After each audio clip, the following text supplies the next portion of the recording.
আসসালামু আলাইকুম। আমি মোহাম্মদ জান্নাতুন নাইম। তো আজকে আবার আপনাদের জন্য এমন একটা ভৌতিক কাহিনী নিয়ে আসলাম, যেটা হচ্ছে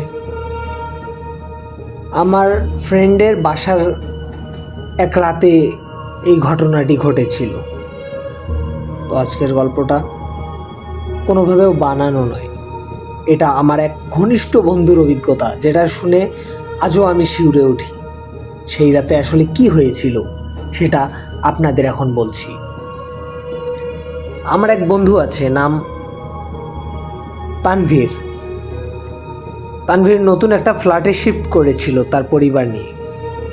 জায়গাটা ঢাকার ভিতরেই, কিন্তু বাসাটা ছিল পুরনো ধরনের, অনেক পুরনো, আর আশেপাশে একটু নির্জন।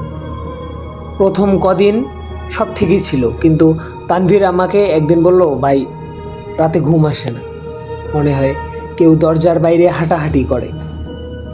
আমি হেসে উড়িয়ে দিলাম কথাটা, কিন্তু পরে যা হলো সেটা হাড় হিম করে দেওয়ার মতো। এক শুক্রবার রাতে আমি তানভীরের বাসায় ঘুমাতে গেলাম। রাত তখন প্রায় 2টা বাজে। আমরা গল্প করতে করতে হঠাৎ শুনলাম ঠক ঠক ঠক ঠক করে একটা শব্দ আসলো। তো মনে হলো কেউ যেন বারবার কিচেনের দরজায় ঠুকছে, কেউ একজন নক করছে কিচেনের দরজায়। তো আমরা ভেবেছিলাম হয়তো বাতাসের দরজা লেগে শব্দ হচ্ছে, তাই উঠে দরজা চেক করতে গেলাম। দেখি দরজা বন্ধ, কিন্তু ওখানেই ঠান্ডা বাতাস বইছে। হঠাৎ তানভীর ফিসফিস করে বলল, দেখ মেঝেতে পানি কেন, কিচেন থেকে ড্রয়িং রুম পর্যন্ত ভিজে গেছে দাগ। যেন কেউ ভিজে পা নিয়ে হাঁটলো। আমরা ভয়ে একে অপরের দিকে তাকালাম। আমরা সিদ্ধান্ত নিলাম আর কোনো শব্দ হলে ভিডিও করব। কিছুক্ষণ পর আবার সেই আওয়াজ, ঠক ঠক ঠক। আমি ফোনটি বের করতে যাব, ঠিক তখনই দেখি ফ্রিজের পাশে এক বৃদ্ধা মহিলার ছায়া দাঁড়িয়ে আছে। কোনো চোখ নেই, শুধু সাদা চুল ঝুলে পড়ছে। তানভীর কেঁপে উঠে বলল, ওই মহিলা, আমি তো তাকে আগেও দেখেছি স্বপ্নে।